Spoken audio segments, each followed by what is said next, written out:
All right, Pickle, you've already put it up. Here's my favorite segment of the week. Players to watch in the Coastal Bend and Golden Triangle area. Sorry, I was playing with my cord of my microphone or of my headphones, and I just throwing crap over there. I am. I'm done. I'm done with I you. quit. What if I just did that? If you quit, I quit. Correct. We are a package deal. We're going to go live Where on they the both beach work in the here? Coastal Bend area. Yeah. Lariska, we're coming. And we're staying. They show up to do the show tomorrow, and it's like, where's Pickle and Mallory? We're sipping pina coladas in Port Aransas. Correct. Don't tempt me. Don't tempt me there.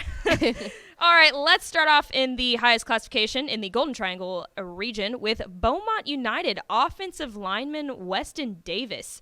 Big offensive tackle who's had offers from all over the country, but committed to play at Texas A&M back in June of this year. But he's still taking official visits. I think he's got one scheduled with Texas coming up very soon. He's 6'5", 275, and Coach Colbert said he's the leader on the offensive line and brings a huge upside and dynamic to this offense. And he also plays basketball at Beaumont United, which if you don't know anything about Texas high school basketball, Beaumont United is a powerhouse program in all of Texas high school basketball. So I guess that's really interesting. You typically see a lot of wide receivers or a lot of defensive backs also playing, maybe a lot of running backs playing basketball as well, but an offensive lineman at that size playing basketball, like, he's got some good footwork. Yep. Really, really good footwork and speed. So definitely want to keep your eye on there. Moving on down to Port Arthur Memorial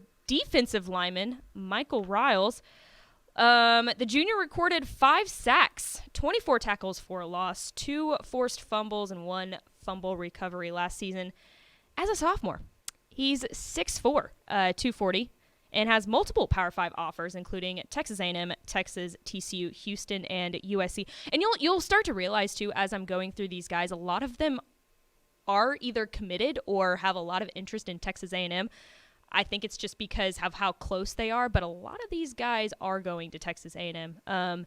He's a disruptive force who can play at multiple positions on the line, so very versatile player there. And this defense is just kind of scary as a whole, with defensive back Davion Lyles in the secondary, and they returned 7 starters from last season, so a really, really scary, we've already talked about them a little bit, but a scary defense there with Michael Riles as the front runner. Moving on down to El Campo athlete Oliver Miles. He's playing both at quarterback and safety this season for the Rice Birds, and his stats last season, they pretty much speak for themselves. Now, let me take a deep breath here before I read off all of these. And I might need some water halfway through. The sea lion is back. Correct, yes. 77 carries for 743 yards and 6 touchdowns. He threw for 237 yards and 3 touchdowns. And on the defensive side, he recorded 38 tackles, picked the ball off 3 times, and had 8 pass breakups. So that's a rap sheet there. Very, very That's impressive a lot one. of sevens. That's a lot. He needs to. Well, he Yes. can't go to a casino because he's probably too young. But if he could, if the probably 18, 17-year-old could play slots, like he would be good.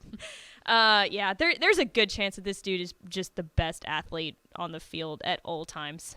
He's super fast. He's a multiple sport athlete who excels in both track and field and basketball, which is what a lot of college coaches are looking for nowadays. Guys that are versatile and that can play in different sports and are just all around good athletes. And he's currently committed to play for the Texas Tech Red Raiders.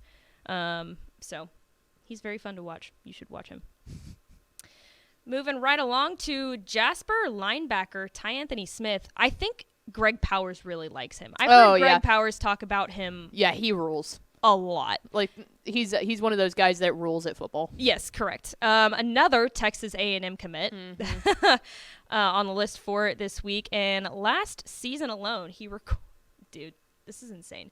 He recorded 118 total tackles, 76 solo, 6 tackles for a loss, 4 pass breakups, and 1 forced fumble.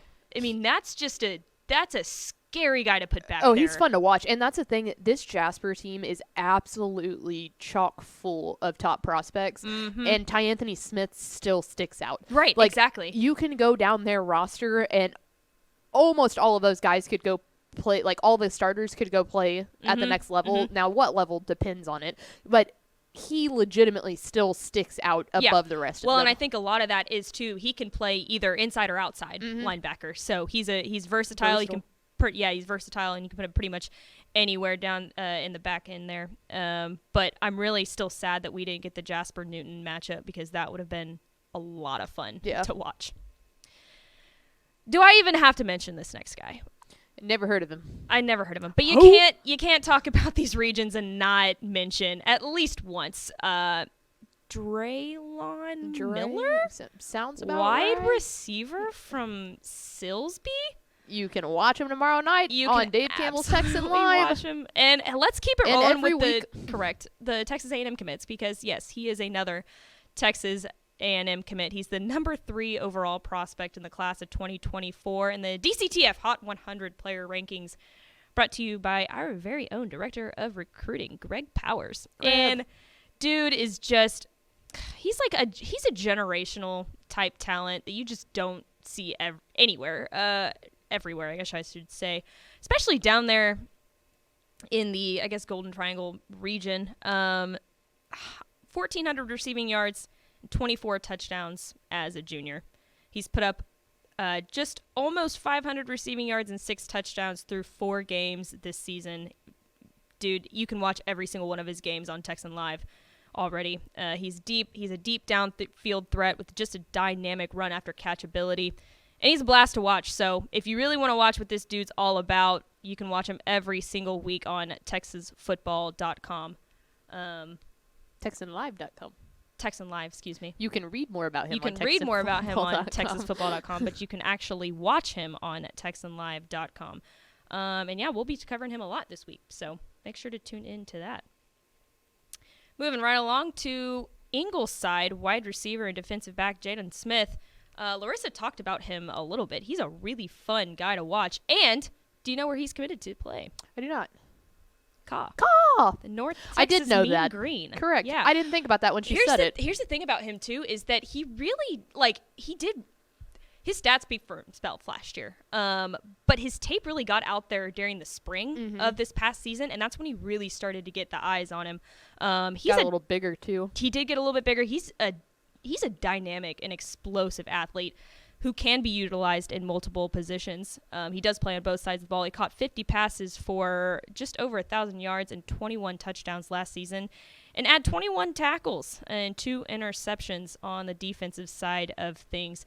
The Mustangs are rolling. They're 4-0 this season, and Smith has played a huge role in that. Through 4 games already this season, Smith has already racked up 686 yards and 13 total touchdowns this year. Eyes are on him. He's a fun player to watch. Don't forget his name. And let's round it all out with Newton, wide receiver and defensive back Raylan Adams.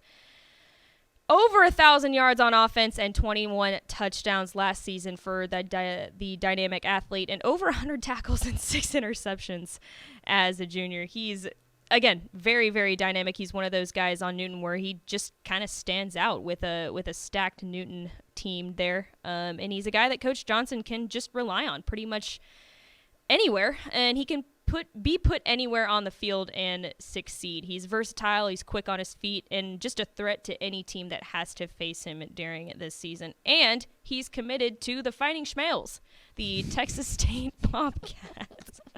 I love that we call them that. The Fighting I saw that and I was like, oh yeah, the Fighting Schmales. Committed to play for GJ Kinney squad there at Texas State. So fun player to watch. Schmale, I bet Schmale already knows about him, but could keep your eye on this guy. He's going to the Fighting Schmales. Schmale and Schmale adjacents. Please keep Raylan Adams in your eyes. What does that mean? What does that mean? Schmale adjacents. Yeah. Like other Fighting Schmales? Yes. Okay. I like that. Are we Schmale adjacent? No. I do not want to consider myself Schmale adjacent. Yeah. I just happen to sit next to him. I don't enjoy it. Correct. Well, anyways, there you go. I killed her. There you go. All your Coastal It Bend took and 50 Golden episodes. Triangle information that you want. Probably more than you'd ever get to expect.